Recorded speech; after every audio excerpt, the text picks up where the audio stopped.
Dalam melakukan kegiatan sehari-hari, seperti berolahraga, bekerja, dan aktivitas lainnya, terdapat salah satu organ yang sangat penting dalam membantu aktivitas manusia. Salah satunya yaitu tulang. Organ manusia yang bertugas menjadi penopang dan pembentuk struktur tubuh manusia. Jaringan kaku yang membentuk sistem kerangka terdiri dari sel yang terdapat di antara sel keras yang berlimpah. Di dalam kasus kesehatan yang berhubungan dengan tulang, ada dua kasus yang sering terjadi, yaitu dislokasi dan patah tulang. Dislokasi sendiri merupakan terlepasnya tulang sendi dari tempat kedudukannya, dan sambungan antara tulang satu dengan lainnya. Gejala dan tanda yang dapat diidentifikasi apabila terjadi dislokasi, yaitu terjadi pembengkakan dan sakit pada area cedera, sulit digerakkan pada sendi yang terindikasi cedera, kelainan bentuk pada sendi yang tidak normal, dan tulang pada daerah sendi masih utuh. Pertolongan pertama yang dapat kita lakukan apabila terjadi dislokasi, yaitu DRABC, atau prosedur pertolongan pertama korban kecelakaan. Kemudian, periksa nadi pada bagian bawah sendi yang mengalami dislokasi. Istirahatkan tungkai yang mengalami dislokasi senyaman mungkin dan naikkan tungkai jika memungkinkan. Kompres dengan es pada bagian yang cedera. Langkah terakhir, gunakan bantalan atau perban untuk mensupport sendi yang cedera.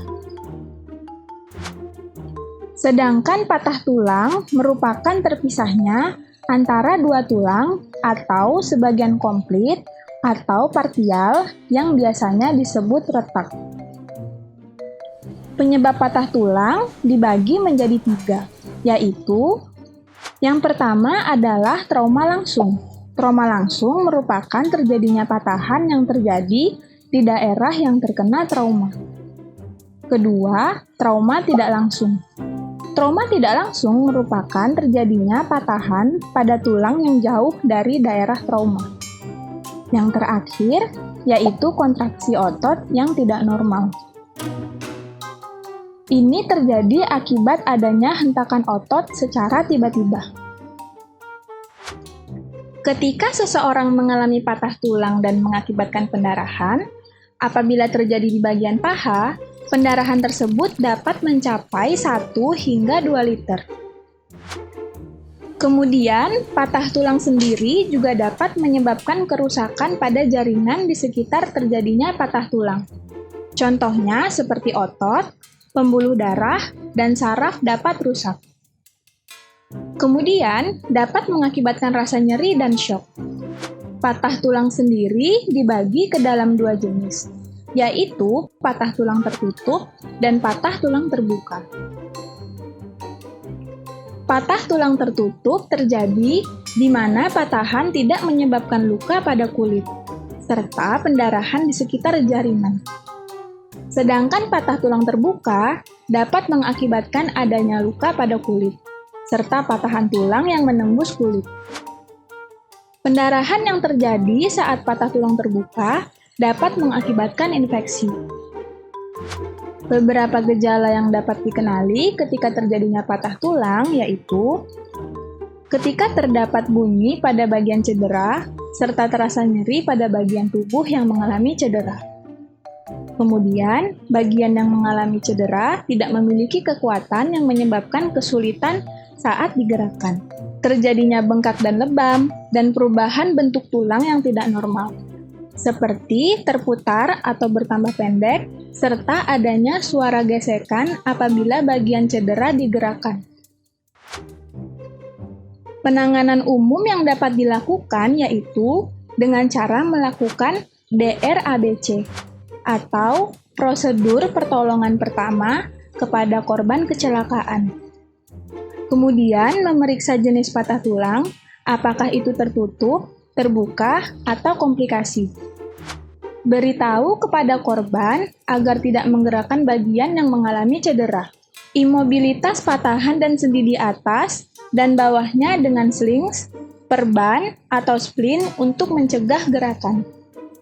Periksa nadi pada bagian tungkai sebelah bawah daerah cedera, periksa korban dengan seksama, dan awasi tanda syok, kemudian panggil bantuan dari medis. Ketika terjadi patah tulang, dapat dilakukan penolongan pertama dengan proses pembidaian. Langkah pertama yang dilakukan ketika terjadi cedera pada kaki, yaitu dengan cara menstabilkan terlebih dahulu posisi kaki yang sedang cedera. Kemudian, ekspos bagian yang terindikasi cedera. Jika terjadi pendarahan, dapat ditangani terlebih dahulu. Lalu, cek nadi yang berada pada ujung bawah kaki. Setelah semua dicek, proses selanjutnya yaitu dapat mengukur papan dengan ukuran yang sesuai untuk menopang sendi atas dan bagian bawah daerah cedera. Langkah terakhir, ikatlah papan dengan ketat. Kemudian, jika cedera yang dialami ada pada daerah tangan, bagian cedera dapat ditambahkan sling sebagai penyandang pada bagian yang terindikasi cedera. Pemasangannya sendiri dapat meletakkan alas kain segitiga pada bagian yang cedera. Kemudian, gantungkan lengan dengan kain segitiga dan ikatkan di belakang leher. Lalu, eratkan lengan ke badan dengan kain segitiga lain. Berikut contoh-contoh pemasangan sling pada jari tangan, sling lengan bawah tangan, dan contoh pemasangan air splint. Sekian dulu video kali ini. Tetap gunakan alat pelindung dalam bekerja atau melaksanakan aktivitas sehari-hari untuk mengurangi resiko cedera.